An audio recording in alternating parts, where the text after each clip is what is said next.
Hey guys, it's Denise with Family Canine Training here in Orlando. We got your live weekly Q&A show. All right. So welcome if you're a replay viewer. Thanks for watching. We've got Katie on tonight too. So whenever she comes up on board, we'll add her in.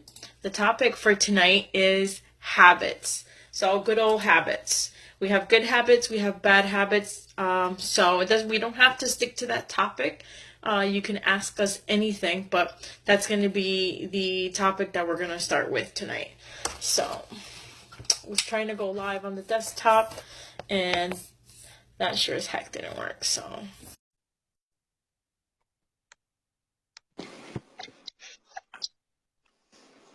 it's working. We're on here. It's mobile. Oh, well. I So now we know we just can't do the desktop. yeah, unless we get some kind of like software or whatever. Now, clearly, we don't have that down pat yet. Oh, well. So I had a nice title and could have, posted on mobile, blah blah blah. So you guys on the replay can fast forward through the rant. It is what it is. So I introduced the topic it being, habits. So what is a habit?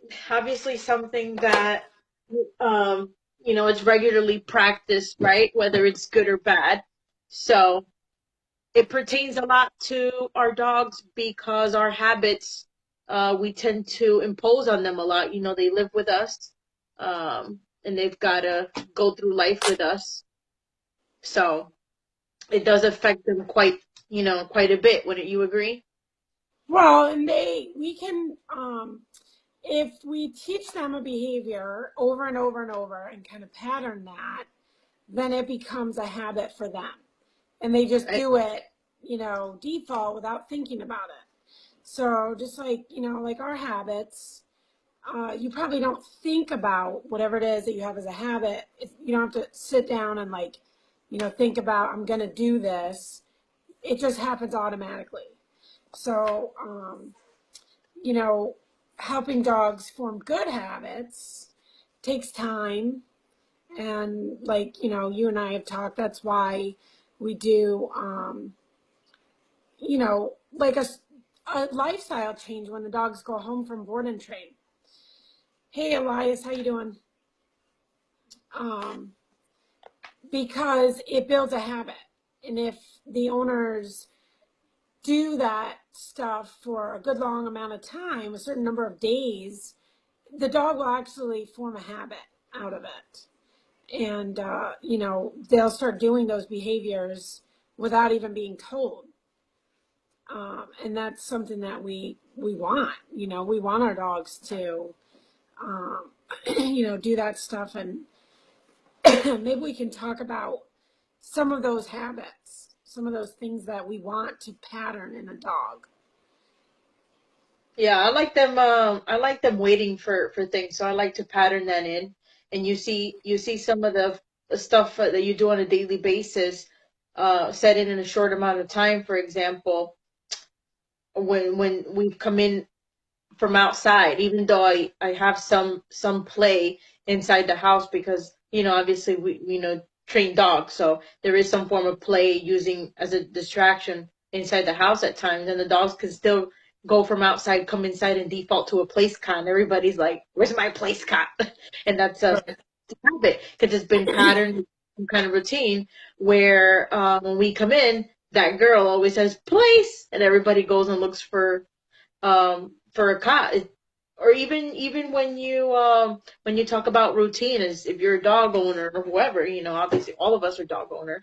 What you do every day, they pick up on, which is, for example, like how come my dog, my male dog, every single day knows when he's gonna get fed right before he even sniffs it and stuff. Because he's been patterned a certain kind of way, and he sees that I do certain things, take certain steps, look a certain way, keys, shoes, you name it. Like we get a detail with all the kind of things that we accidentally pattern that we don't want, and we pattern that things that we do want too as well. But just to like throw that in there. Absolutely. like Pavlov's dogs. They, they hear something, they hear, maybe for you it's the refrigerator or the freezer or whatever that you're doing before you're preparing their food, and they know it's coming. They know. So Yeah. that's a good point too. Sometimes it's good when it's something like that and your dog starts really anticipating and it gets excited. You can vary the routine a little bit so that you kind of keep them guessing Yeah. when it comes to something like that. Or like if your dog always knows when you're right about to leave the house for work in the morning, you could do things just a little bit differently. Like maybe put your purse somewhere else, or, don't put your shoes on in the same place that you do every morning. Oh no, connection. Hers or mine, I don't know. Oh, you froze there for a second. Is it better now? I don't know what happened. Yeah. Everything seemed okay. I didn't hear what you said. I just said, you can vary up the routine a little bit, like putting on your shoes in a different place and like not leaving your purse in the same place before you leave for work, to help your dog not to anticipate, that you're right about to leave. Um, Yeah, just to there's certain things you want. change things up a little bit. Yeah, Yeah, so this there's a thing is lot of lag. different. Yeah, it's lagging, so we're like gonna cut each other. Oh no. Um, We'll keep going anyway. So yeah, like you were saying, but and there's certain patterns like that certain habits, patterns that we do want, and some that we don't. Like Max the bully that I have here, he sure knows keys. Once you pick up keys and he hears ding ding ding ding ding, he's like already like anticipating somebody leaving, and that could wow. be a bad for like dogs with separation anxiety. He doesn't have that, but Yeah. you know that is, falls into what we're talking about in a lot of Yeah. ways, the good and the bad. So let's see what else. That is like my top two, like especially not rushing through the door. I like them just to default for waiting for everything, because then they start applying it and looking for you for that guidance. Mhm. Yeah, I wrote that down too. I wrote down place command is probably like the biggest thing, because what would our dogs really be doing inside? Like, what are most dog owners, they just probably don't live, structured the way some dog trainers do or the way the dogs do when they go home from board and trains. But what are they doing for the majority of the time during the day? Whether they're, if the owners are home, let's just say that, most people crate their dogs when they're gone. And then when they're home, what are the dogs doing? So they're on the sofa, a lot of them. And a lot Getting of times, can you still hear me? Yeah, it just cut. Let me see if I can change something. I might have to come back on.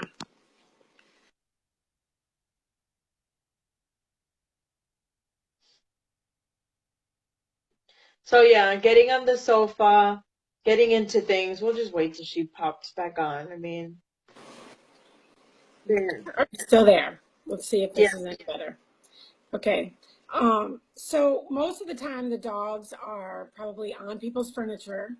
Sometimes they don't want them on the furniture, so they're, yelling at the dogs or like pulling them down off the couch, like get off there, and or they're counter surfing in the kitchen. A lot of times they're eating, food that you either leave on the counters, or maybe you go in to your living room and you put food on the coffee table and your dog is taking it. Or it's really common for dogs to be, looking out the window and barking a lot of times. Good They're enough. like they're bored, and so they're like, what can I do? And I can look out the window and look for squirrels and start barking about them. And or if you have multiple dogs, a lot of times they're horsing around like the majority of the time.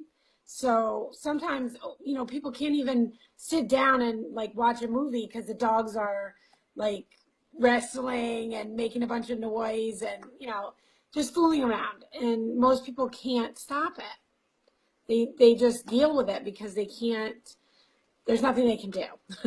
Or the dogs are like hunting, walking around the house, like hunting for little bits of food that might be dropping, or, you know, um, or they're like annoying you. You're watching TV and the dog's like right in your face, like panting and wanting to go out or something like that. So that's what a lot of dogs are doing. And what would be ideal? What would we want them to do? It would be nice if at least part of the time when, maybe when you're watching TV or you're having dinner or something, that your dog could lay down on its bed quietly. And so, that's why we teach place command. So if we teach it to them like a regular routine, like every single day, they do this when we ask, then they'll do it on their own as a choice. And I've seen this with my own dogs. I taught them place, and I can let them up and let them have free roaming now, and they will go on place. They might walk around for a little while. They might like sniff things and, come say hi and whatever. And then they go and lay on place because it's comfortable and they know it. And it's that habit. So it's kind of like the best of both worlds. It's what we want, and also they're choosing it. So, once we can teach them that, I don't know. Anyway, I kind of got off track again because you were on like waiting at threshold, which I totally agree with, and I absolutely agree with, permission based and them kind of deferring to us for what should I do next, rather than Yeah. just making their own choices all the time and getting into mischief. So Yeah, the car is a big one for me with certain dogs. So, um, for example, like my female dog, if she were to like sit up on the car ride, it might be just a tad annoying, but not so much as the other one, like riding around in there and like getting all hyped up, so getting them into an automatic relax in the car is also something that I like for them to default to, um, you know, as a habit and stuff. And um, those are like the three biggies for me, but definitely inside the house. I like for them to, even if it's not the place cat, even to go into it down and just chill out. Mine says it had three high drive doors. I'm pretty sure I he think means it's supposed to say Dobermans. Yeah. a big one. A big one. If we're left alone, they will be horsing around. Yeah, I'm pretty sure, and they love it. Oh, Yeah. three big dogs. I drive dogs. Yeah. Dobies. He's, you're the Doberman king. Your Yeah. collection is up to three, so it's a whole lot of kiddo. Hey, Rachel, Hello. welcome. Or is it Raquel? No, it's Rachel. It's Rachel. Rachel's a good friend of mine. Ah, Um, what else? so I like that too. And probably now when you just, tell your dog like, let's go in the car, they probably automatically just lay down. You probably don't even have to say down anymore. They just know. Yep. It's nice when the board and the vacationers, I call vacationers, they've been previously trained and they come back and they automatically do their stuff there. That's really nice. Like that means that patterning has happened at home too. And at home is very important. That's where the real magic happens. Yeah. Then they come back and then they do the same thing. Sometimes they may be breaking place a little bit more at home, but when they come here, they're like, yep, I know this place. This is what I have to do Right. here. And it's like, well, I don't have that problem. So Right. pattern, what they're used to, the history, the relationship. I like to, get more specific instead of saying relationship, but pattern, history, habit. It's all like the same thing. Yeah. Yeah, it's really cool Yeah. when you can just like they default and they just know. It's really, really cool. I like that. Yeah. What else for you? I wrote down that I want my dogs ignoring barking dogs when we're out on walks. And that was something that I worked on a lot with my dogs in the beginning. And we just walked so often that now I don't even recognize it. But most people out on the street see it, like see us walking by. And there can be, really reactive dogs behind fences, blowing off at us, and my dogs just walk by. Like they don't even look. And it's just because they know, like, we don't need to look. We're not supposed to, and we don't need to. And we don't need to get all, fired up and start barking at them too or anything like that. And so it's something that is a nice habit, definitely a nice habit for them to just know, like, walk right by it and ignore.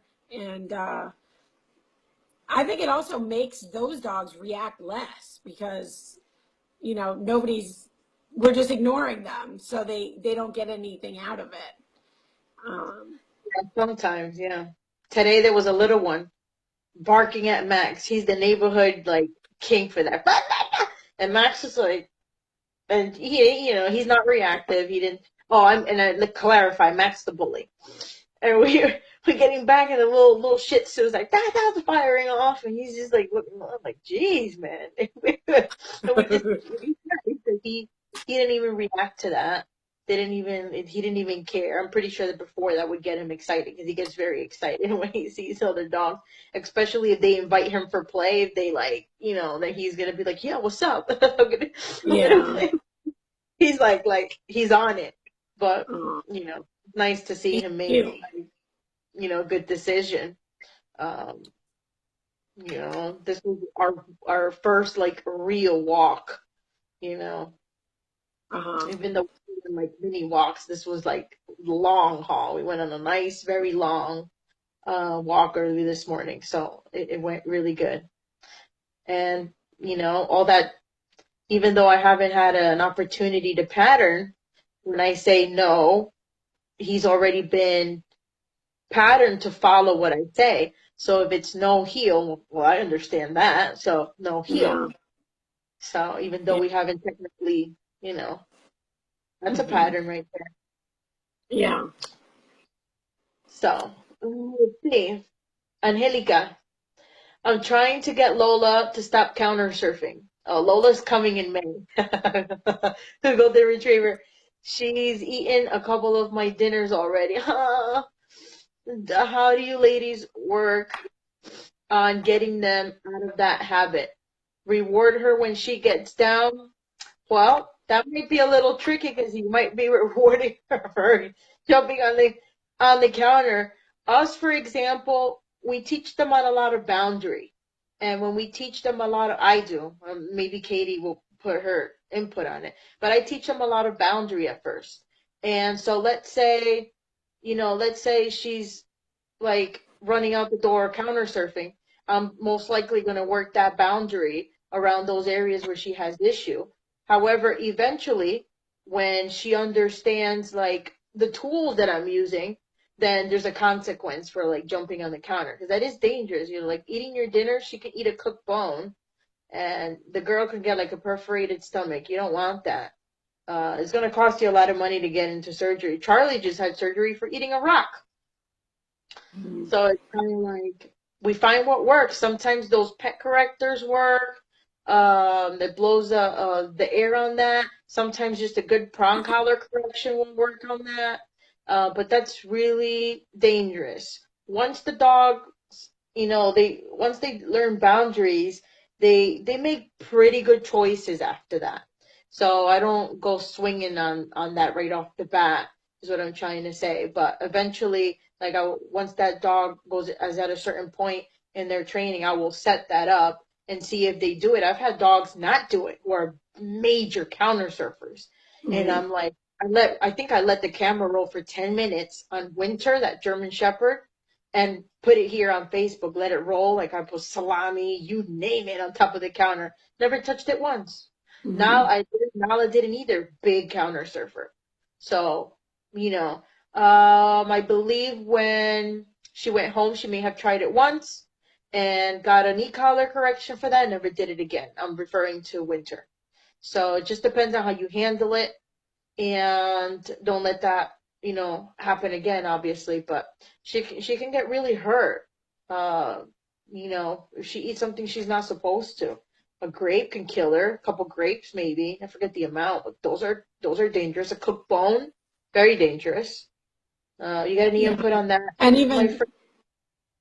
a lot of dogs eat non-food items too, like foil and stuff that's on the counter, and bags. A lot of dogs actually have been dying from potato chip bags getting stuck over their heads when nobody's home.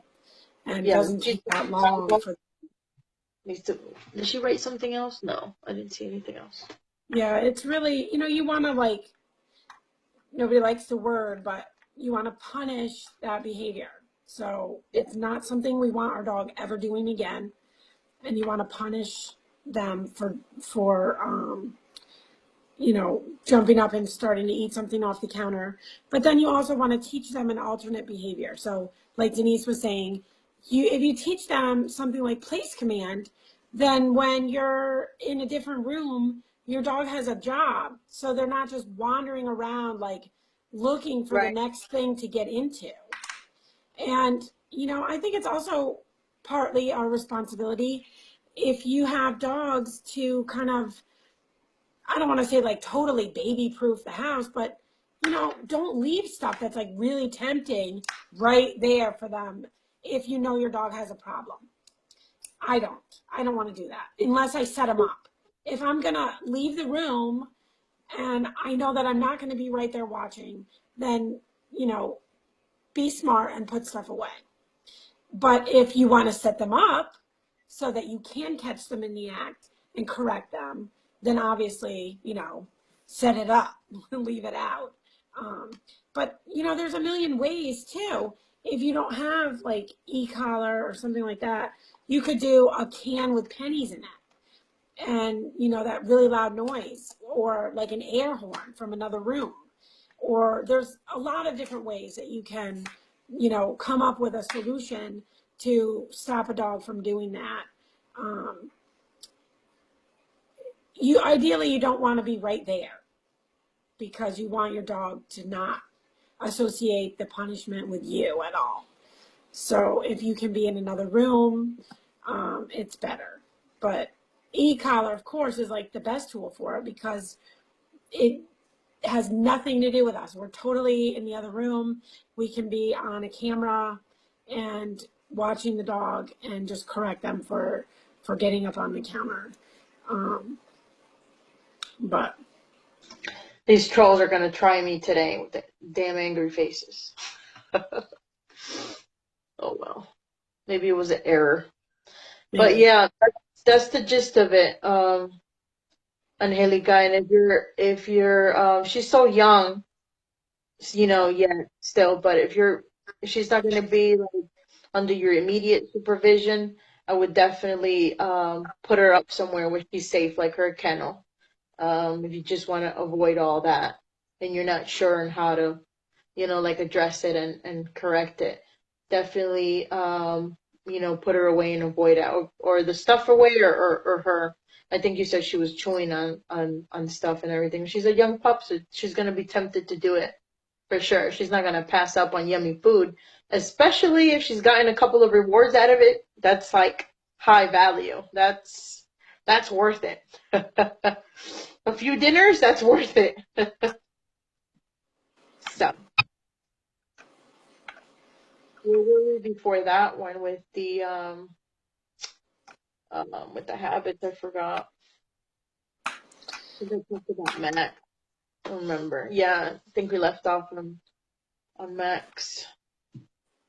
Yeah, with his walk. Yeah. So another thing I have written down is recall. So if you can do a Welcome. lot of of recall practice on the long line, it creates a habit for your dog that when they hear their name and they hear, the command, whether it's come or here or whatever you're using, that they have to come to you. They don't have any other choice. So if you use a long line, you have a way to get them to you every single time. That's a mistake that a lot of people make if they're trying to teach their dog, recall on their own, is they don't have the dog on a long line or some sort of leash. And then the dog ignores them and they, keep calling a few times and then they give up. So the dog doesn't have like that patterning down. So if you keep them on a leash and you kind of reel them in every single time, get them to where you want them, and then reward them, then you'll be creating a habit of them recalling to you. And like, it doesn't take that long if you just keep practicing it. Lots and lots of repetitions of it. Yeah, you always bring that up, and that's always a good point that you always bring up when you allow them to make those choices.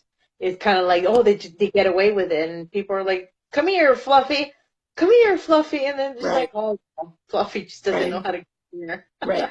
And like shaking the bag of treats, let me get the bag of treats.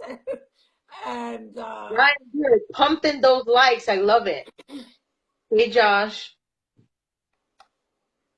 so Pump, pump, pump, pump, pump.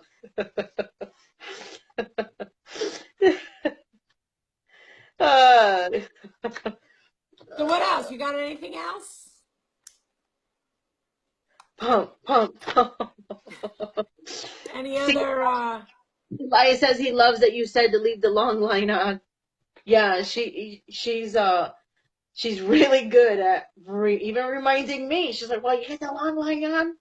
The long line on is your trainer. That's like, that's your best friend. I always say that to my clients. That's your Denise, all in here. You always have Denise with you in the house. We need a trainer's retreat. We do. We do. We do. Italy, Hawaii, Hawaii? Hawaii.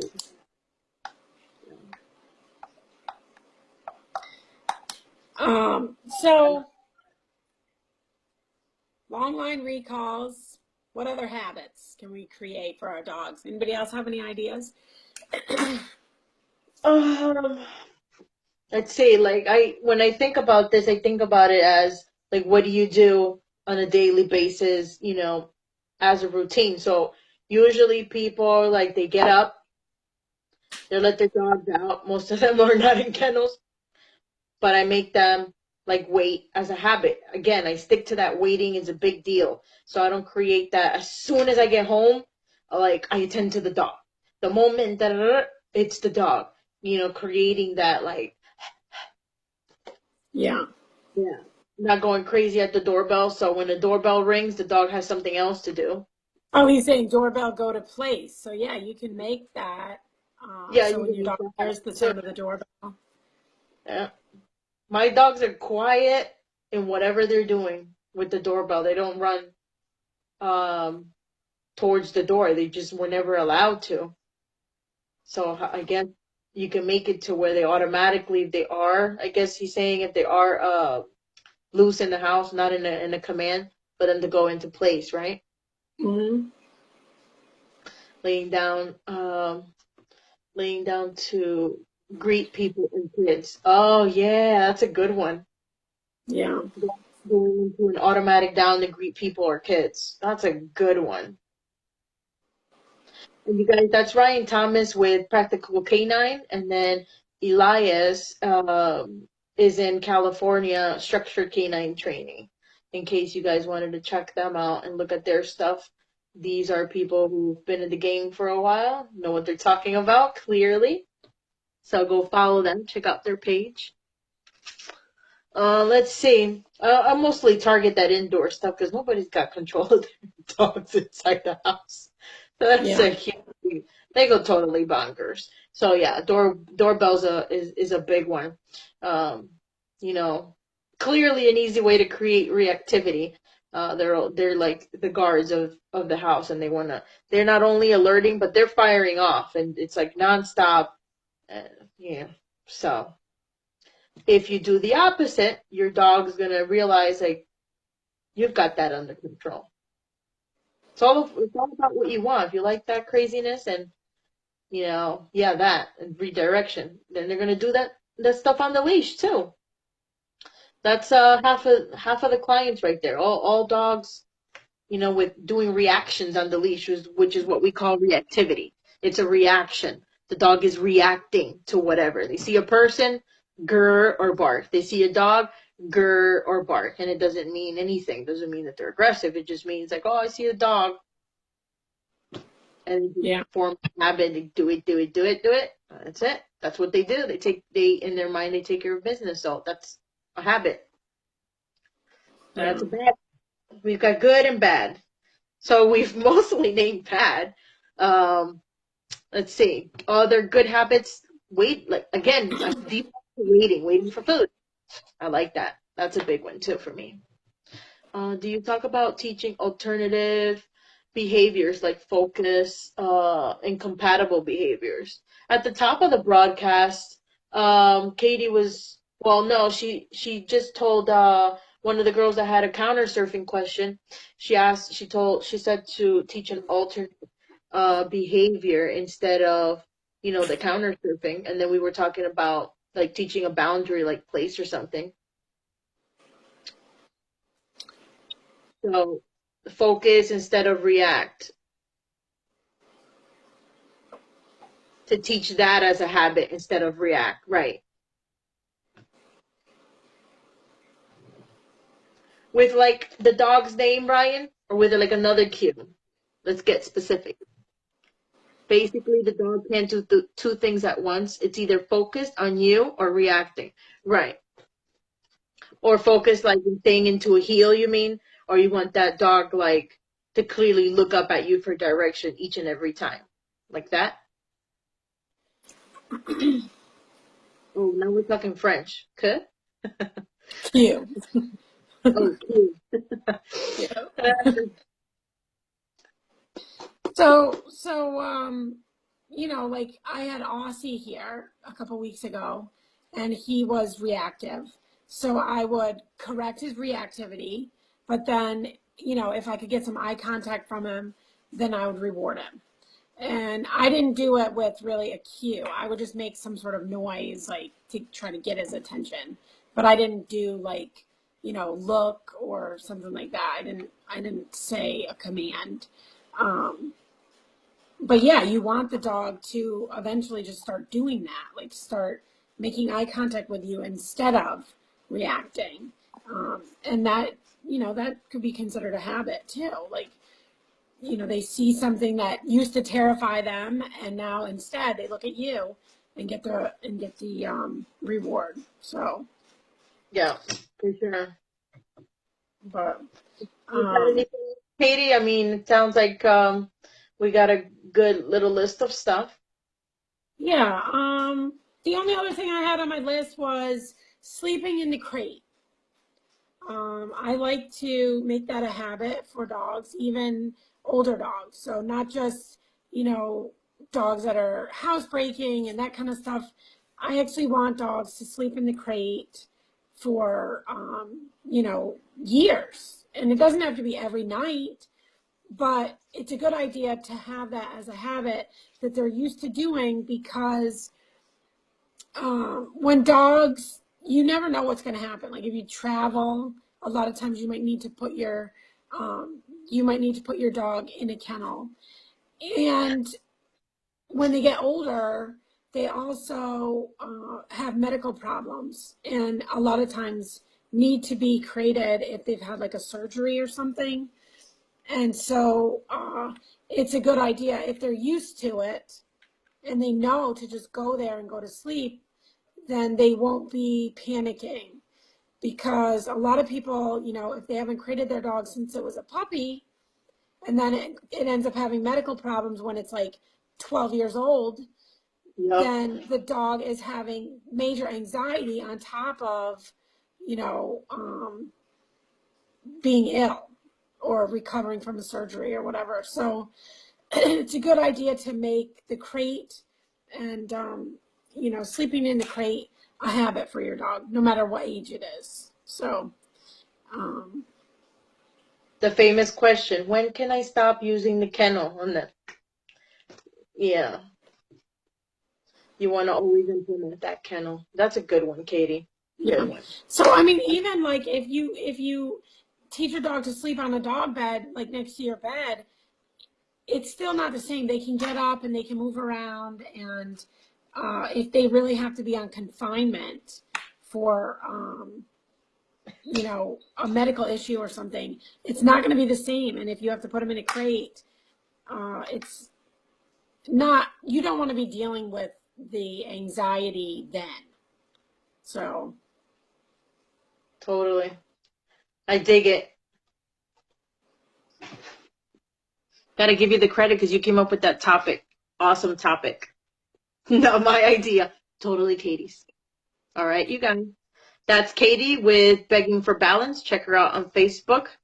And we're signing off. This is Denise with Family Canine Training. You guys, thanks for watching. Thanks to all the replay viewers. We will catch you next week. I don't know what juicy topic we'll have for next week, but we'll think of that, and we'll see you guys then. And yes, I will be on vacation, but yes, I will still do the Q&A. okay. Have a good night. Night. Give a kissy to Moose for me. Okay. He's sleeping Thanks. right now. Thanks. Okay. Bye. He's gonna get out of here, right?